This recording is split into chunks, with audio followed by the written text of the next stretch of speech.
So right now we're going to discuss getting women on boards and what we need to do to affect change. And I know that there is an organization called 2020, Women on Boards 2020. So we want 20% of women on boards by 2020. We're not there yet, but we're going to have this discussion now to see what we can do to help make that effort happen.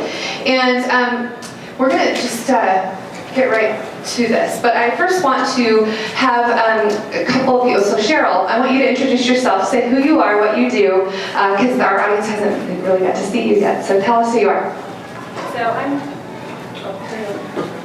So I am Cheryl Adams. I am the CFO for PKG. They are a user interface device manufacturing company. We design products between the human and the machine, as well as we invest in startups. We currently have about 7 that we have invested in over the last 2 years, and it's exciting to see large companies come with a product, as well as very small, never out of business, need a ton of mentorship through. So from the very beginning through to the end to distribution, so we will help them mentor, design, and distribute their products. I also I was going to moderate the panel today, but I'm going to sit on it instead. I currently sit on 5 boards, 3 for-profit and 2 for non-profit. And you also are starting your own consulting firm. Yes, I am. Think Forward Solutions there, I'll give her a little plug.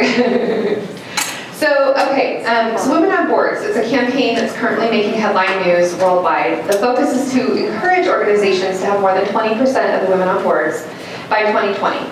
So what we want to address is some of the challenges that are faced when either A, being approached to be on a board, or maybe not even being approached to be on a board. Let's talk about some of the things that go into becoming board ready. What do you need to know in order to become a board member?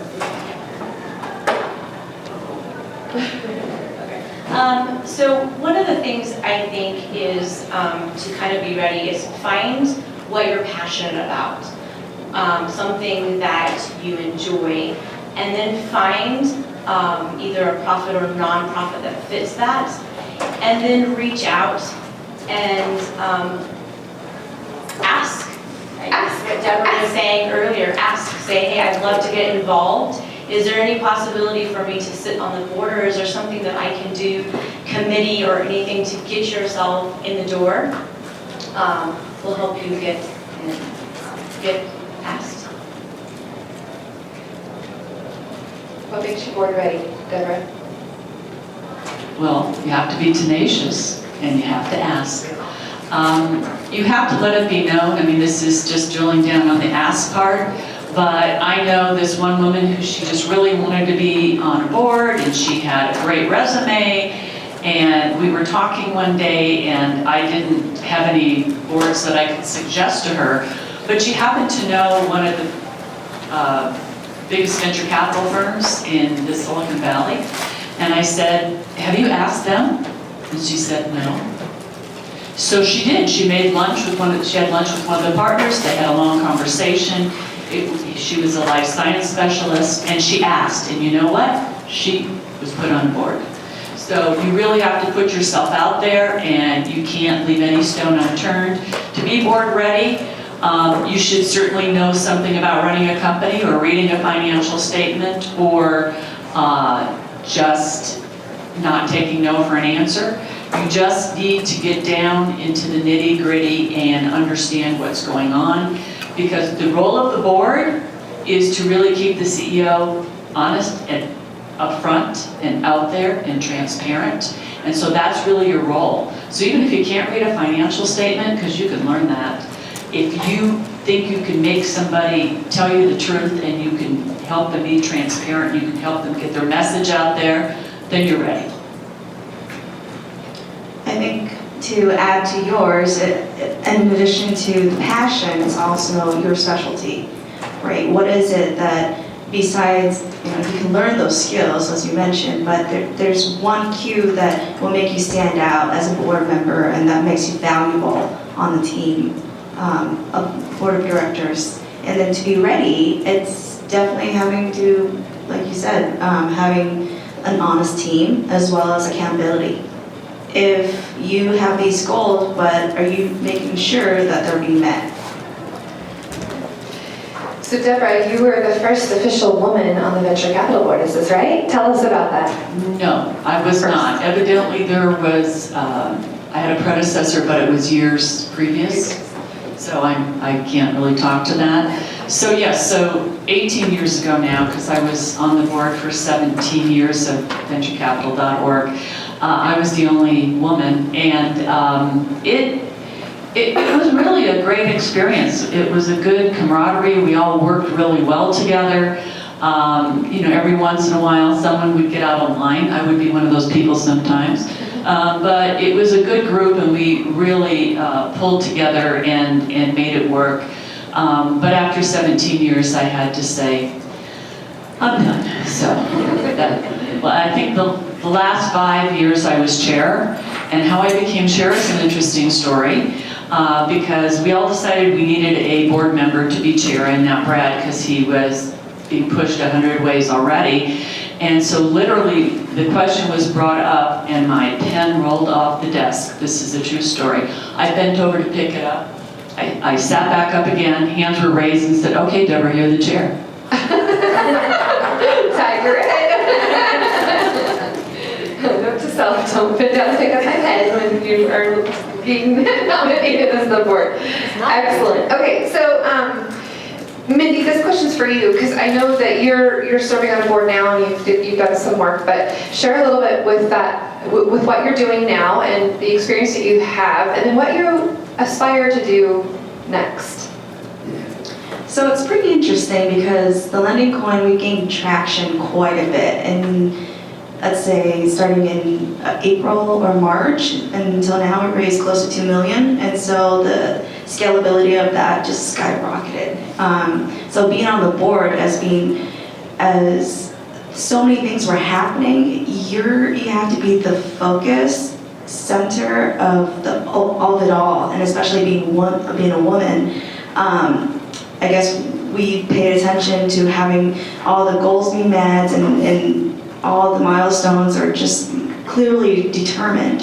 And it was pretty interesting being part of that, because so many, as we were being pulled in so many directions, I had to basically think outside the box for those solutions. And I guess that's one really amazing thing about diversity, is that having that exposure, having all my different background, I was able to think what alternatives are there that are available instead of what they were based on their experiences and whatnot. Cheryl, what value have you received by serving on your 5 different boards? I think the opportunity to meet so many diverse people, some great networks, a lot of mentorships that have taught me a lot, that will help me both personally and professionally, has probably been the number 1. 2, I would say thick skin.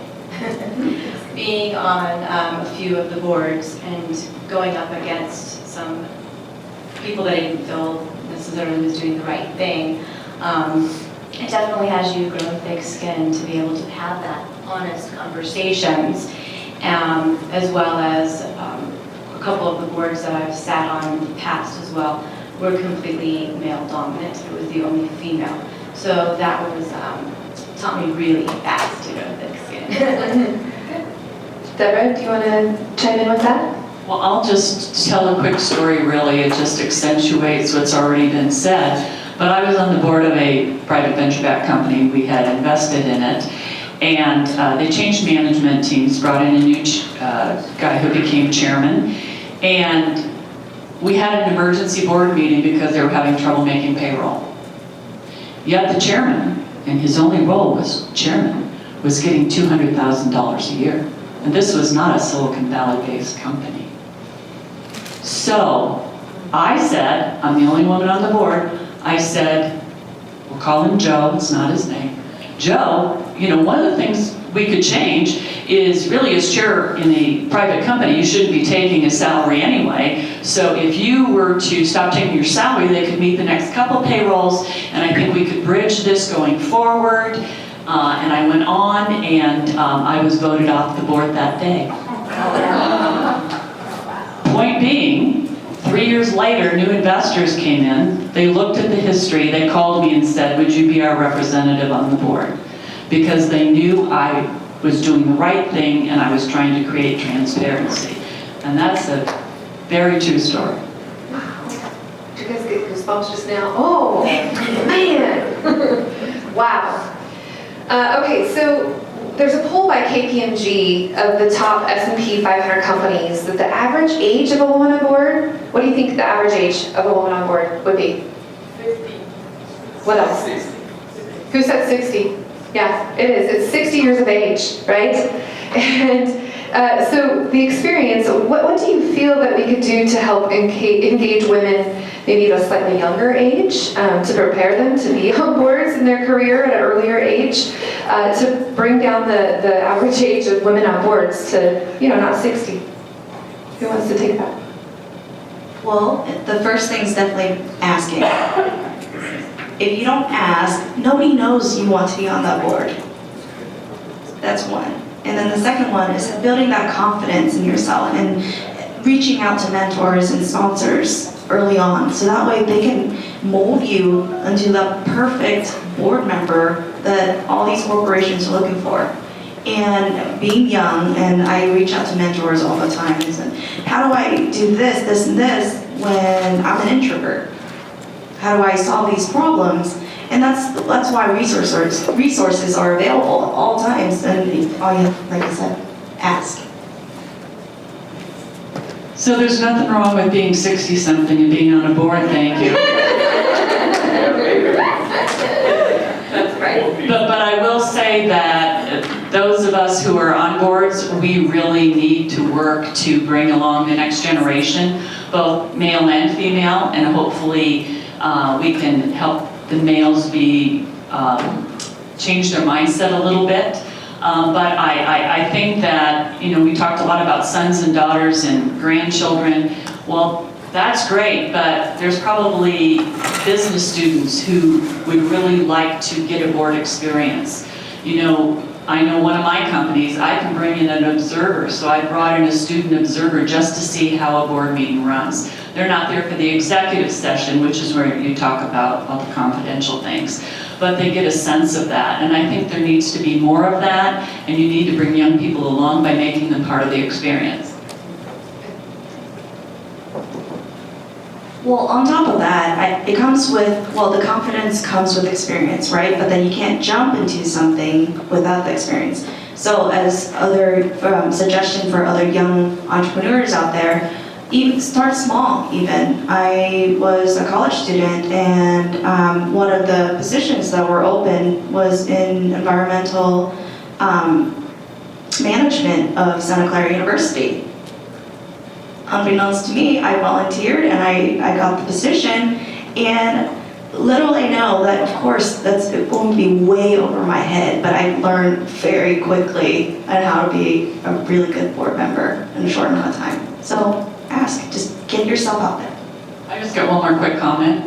So VentureCapital.org is looking for young board members. It's a nonprofit. It's a great way to start. So talk to Brad Bertosh. Where's Brad? There he is, yeah, good. And I'll just kind of go on with what they were saying. Yes. That's Oh, yeah. Yeah. I definitely think going in and sitting on a small nonprofit to start with, to just get familiar with how a board runs and different things that you need to learn to be ready to go on to that next level. The other thing is that find the board that you want to sit on, an organization that you're really interested in, and ask one of the board members if they would mentor you. Oftentimes that helps. Not only helps you with your career, but also would help you get into either sitting on that board or another one. In my experience with nonprofits too, if you can serve on a committee first, and then you're, more likely to be tapped to then be asked to be on the board or be nominated for the board too. And one of the things I think that going off of that is one of the things that we talk about is once you get on that board, make sure you're engaged. Because there's so many times that I've seen over the different boards is a lot of the board members say, yeah, I'll sit. And then they don't show up to board meetings or they're not engaged. So when you have to make sure that once you get there, that you show that interest and that you are putting forth the effort to be involved.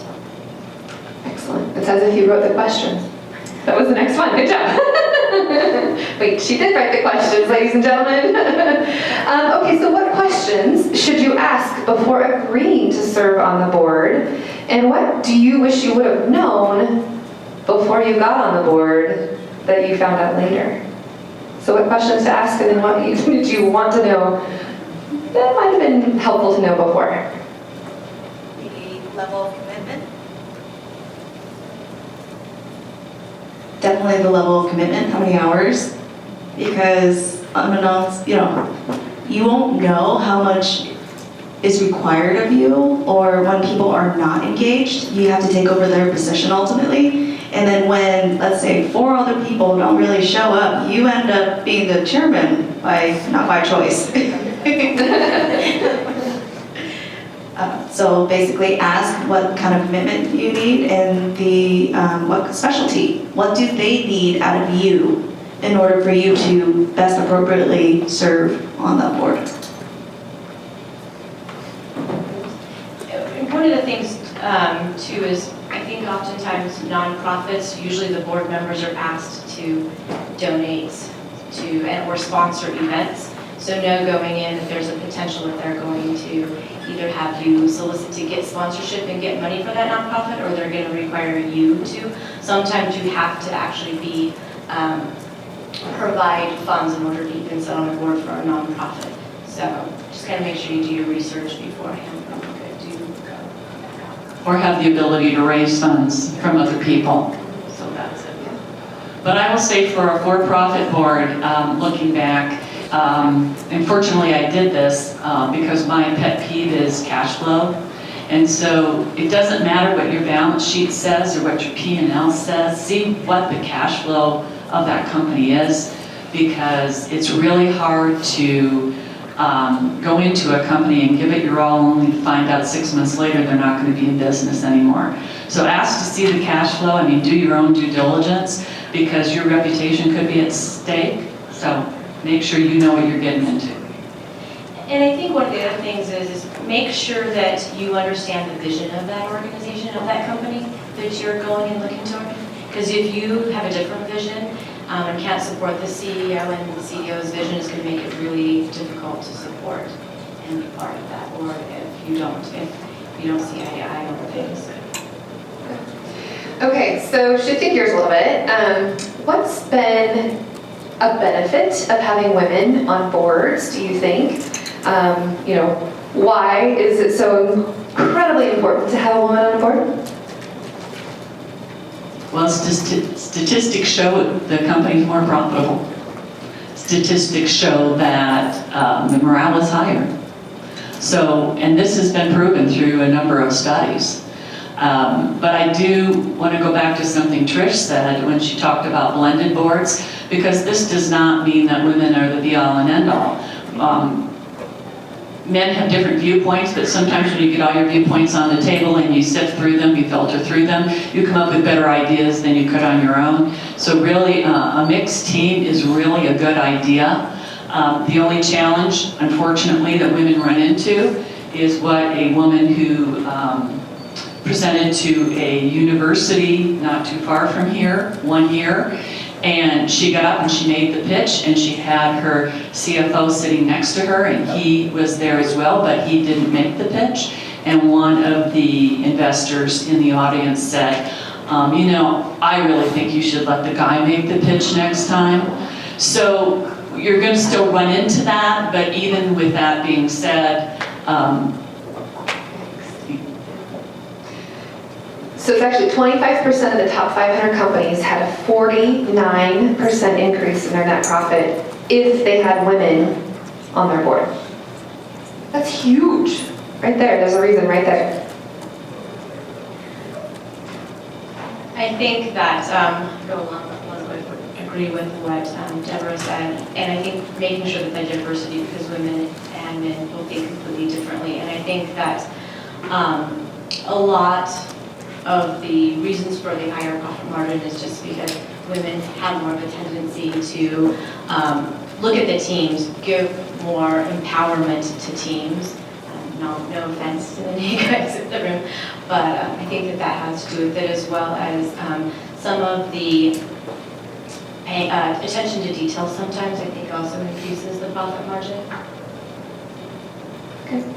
I don't doubt those statistics at all, considering I consider board members are basically pieces of the puzzle, and if you keep having the same piece repeated, you're not going to complete the puzzle.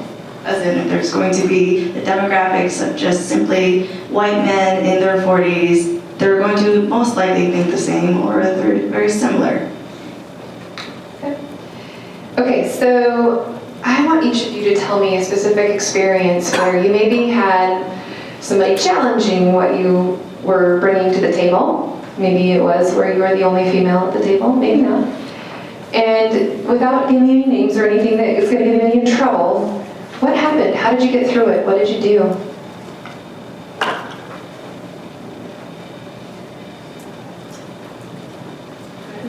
Okay, so I'll go first. I would say one of the times that was the most difficult, most challenging for me was I had the chairman of the board, who's the only female on the board at the time, interrupt and pretty much degrade everything that I said, especially in front of if we had outside people, bankers or different things coming into the board meetings as part of the advisory staff. It was humiliating, it was degrading, and I wish I probably, to change some of that, I wish I would have spoke up earlier than I did to say this isn't acceptable and I'm not okay with this.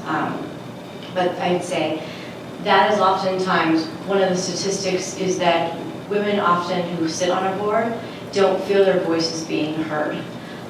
So it's not just a matter of sitting, make sure that you have a voice and that you are being heard, and that everybody at the table is being valued for what benefit and value that they are bringing to it. And I think that that goes to some of what that Debra was saying earlier is if as women, if we are sitting on a board and there's other women that are, make sure that we're lifting them up and make sure that we're empowering and supporting one another if there is some difficulties with some different dynamics on the board. You'd be surprised if you have the difference between majority rules versus requiring an unanimous vote. If you have to, and you need a vote, if you do a unanimous vote, everyone is giving a voice. But if you do majority rules, not everyone will get a voice. So one word of encouragement for me is to have a unanimous vote. Go ahead. Okay. So what would you say to the women in the room and who are watching the video? What would you say to them to encourage them to sit on a board?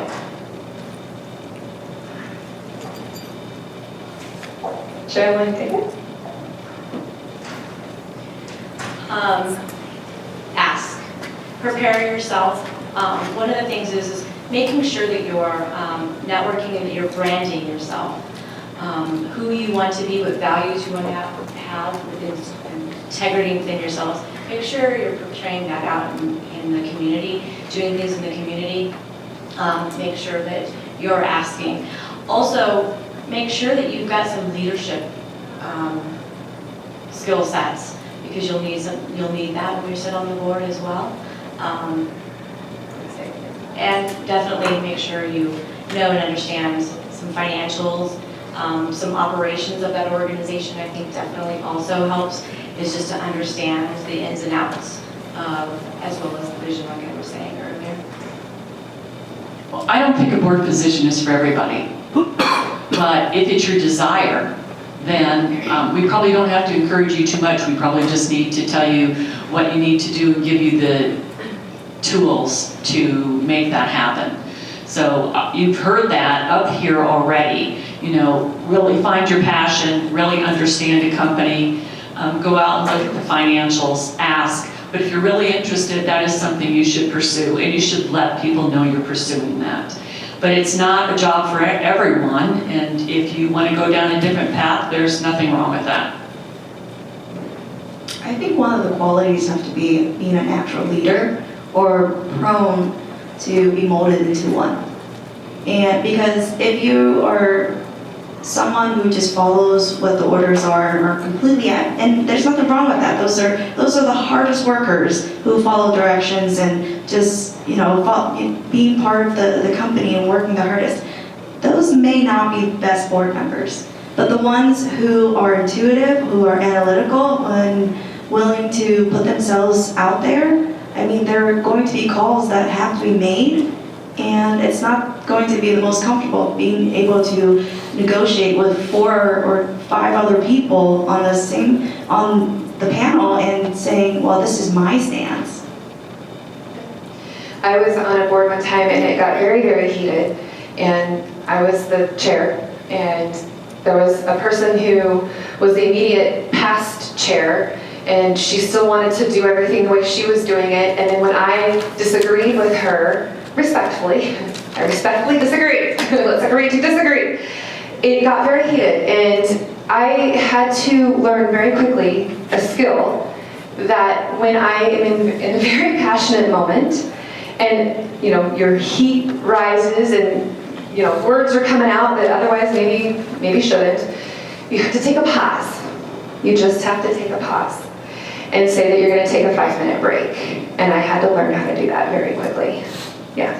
And then I spoke to her after or outside in the hallway, and I said I feel like this is now my year. I know you want to do it your way, but this is now what I'm wanting to do, and have that conversation.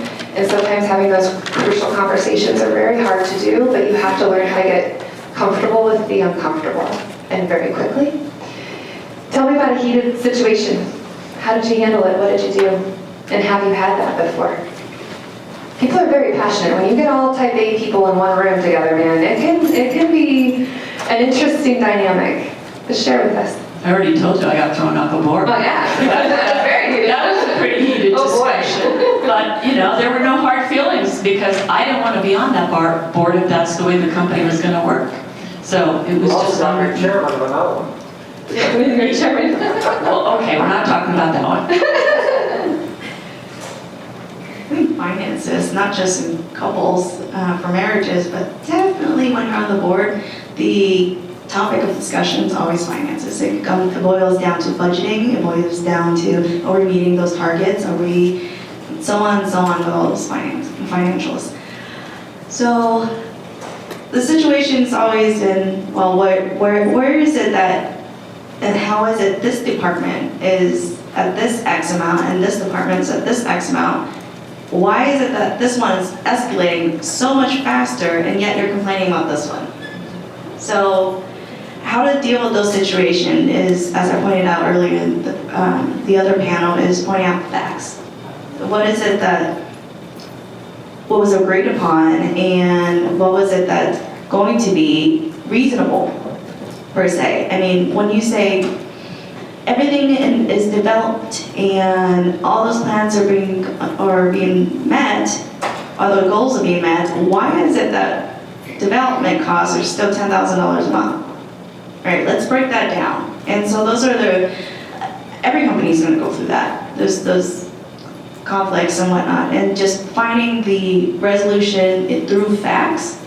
I guess, sorry, I'm a statistician, so it goes back to numbers. Yes, good. Cheryl, did you want to chime in on that at all? No. There you go. Okay, she agrees. Okay, so at this point, I would like to open up questions to the audience, and maybe if you have an experience or a situation that you'd like to get some advice from our panel, feel free. And Norris is going to help with the microphone. So Ray, can I throw something out there? Absolutely. No, it's all right. Stay.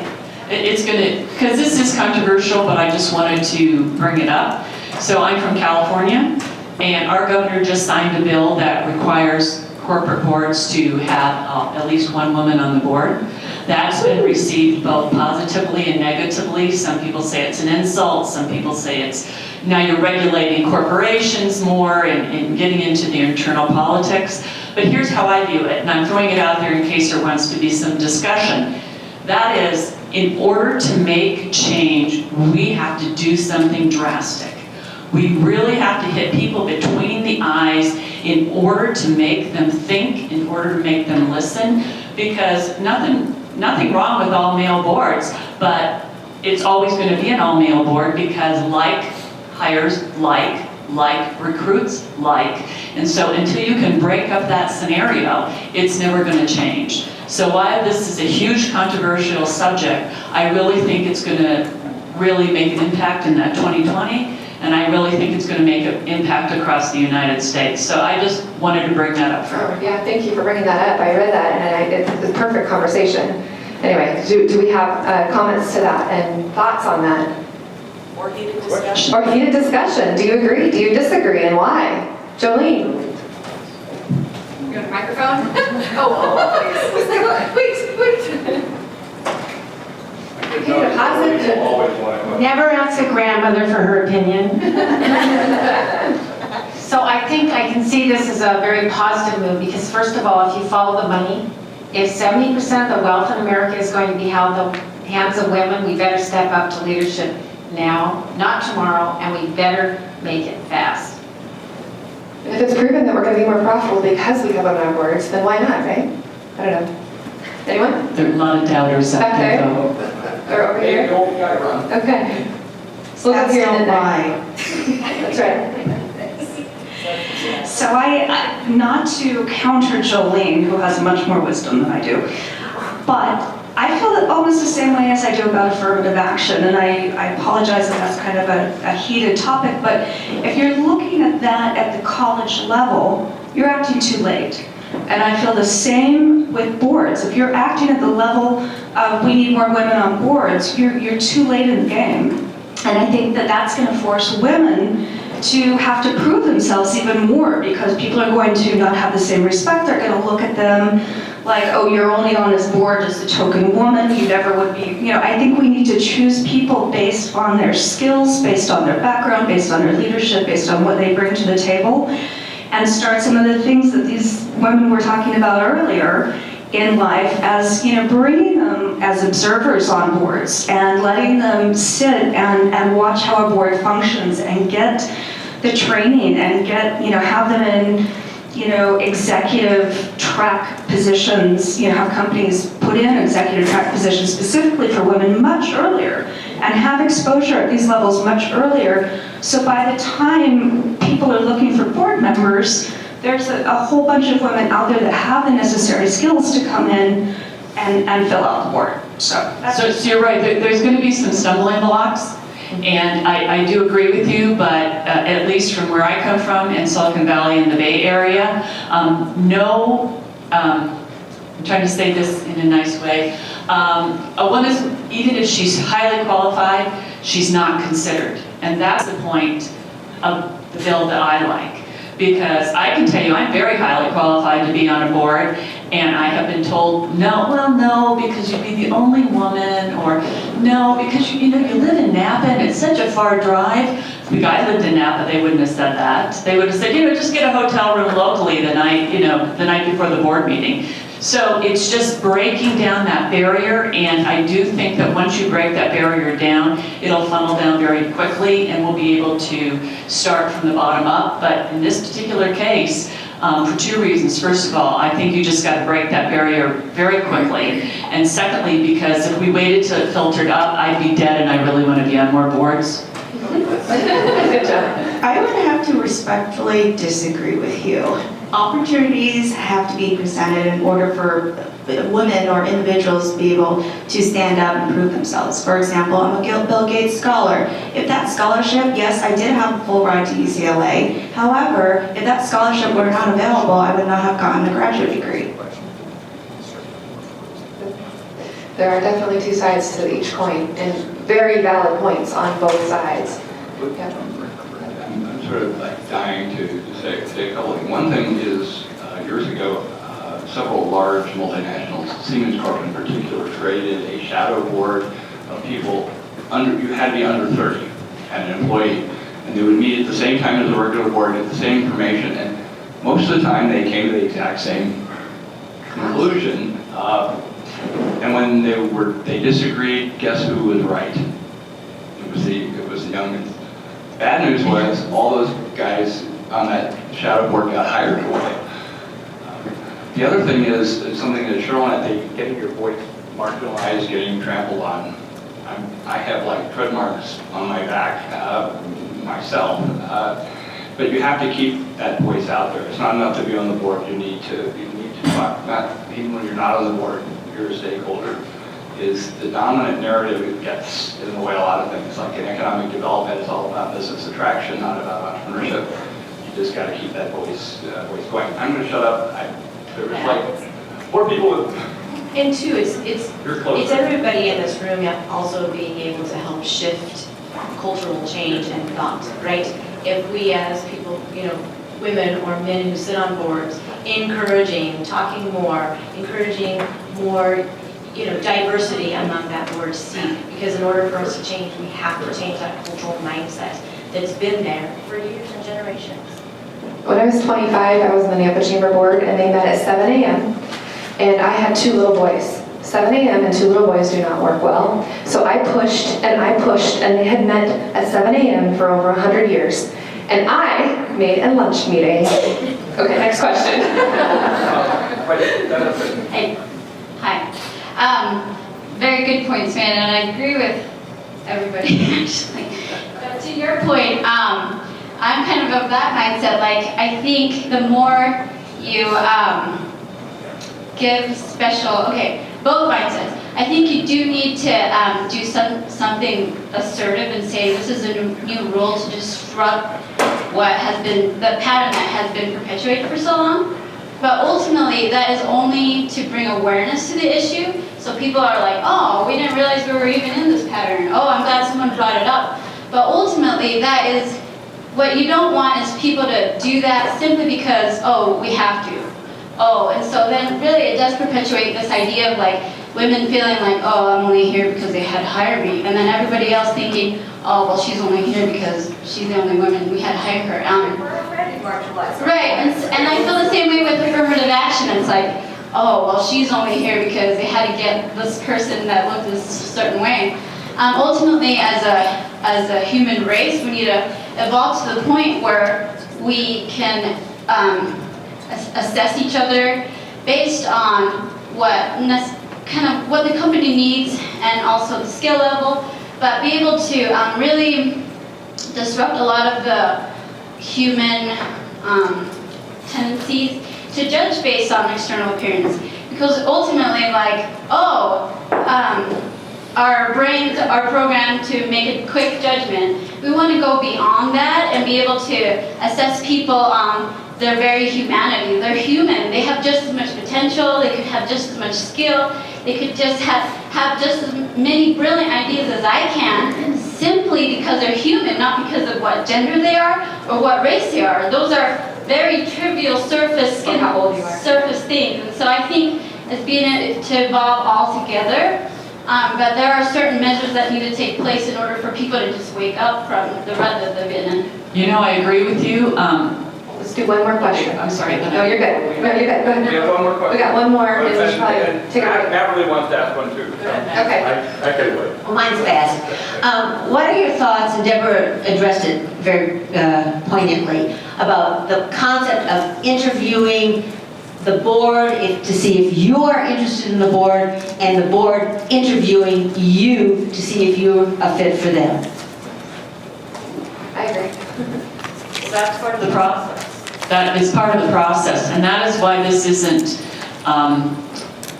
totally like affirmative action, because there, as I said, there are thousands, probably hundreds of thousands of women who are qualified to be on boards. They just don't get that interview. So if a board interviews a number of women and none of them fit, what do? I don't know, but my guess is they would find someone. And I just want to comment quickly on something the other young woman said, is that I don't care if I'm the token on the board, because when I get there, I'm going to make sure things happen the right way.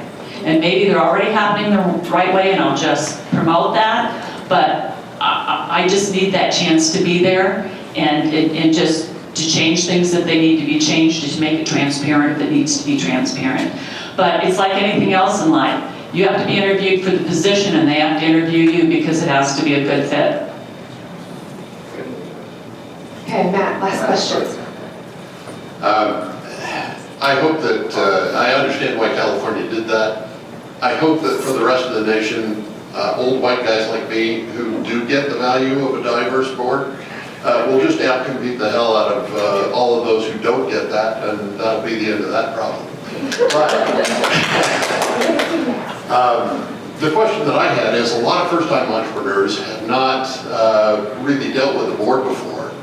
How do you make that transition from a company that has been kind of a one-person show, one man, one woman, into a functioning board? Thoughts on that? Good question. On the flip side. So I think as a startup or an entrepreneur going in, sit on a board, get in, be able to see how a board is ran. I also think sometimes starting out as having an advisory board, and having somebody sit on your advisory board that specializes in each of the areas where you feel you have your weakness. So because you're going to learn from them, they're going to learn from you until you get to the point where you're ready to have a full board, is what I would only recommend. VentureCapital has a CFO, a lawyer, my CPA, a banker, and we have an advisory board, and we meet once a month, and I lean on them greatly to help mentor me, guide me, tell me what I'm doing wrong, and you need that as an entrepreneur. And I think Jennifer earlier on another panel said you've got to have other people surrounding you that can tell you, don't do this, or whip you into shape. But I agree 100%. And typically, people who sit on advisory board, they know that they're doing it as a volunteer thing, so there's usually no payment or expectation. They're really there just to help that company or that startup. So I think it's a good way to start on both sides. One suggestion. We need to wrap up. One suggestion I have is shadowing another board member, your mentor, your sponsor that takes you to those meetings. If they're in that position and you strive to be as powerful as they are or amazing as they are, just simply ask them to, hey, can I sit on the board to see how it goes, and hopefully I'll be able to understand and basically mimic what needs to be done. Okay. Last thing. I'll just say one last thing is, for those who want to sit on a board, have the courage to actually do it. Because I know sometimes it's scary to go, I don't know if I'm ready for it. Just have the courage to go and ask and sit. All right. Thank you, everyone. Thank you so much. All right.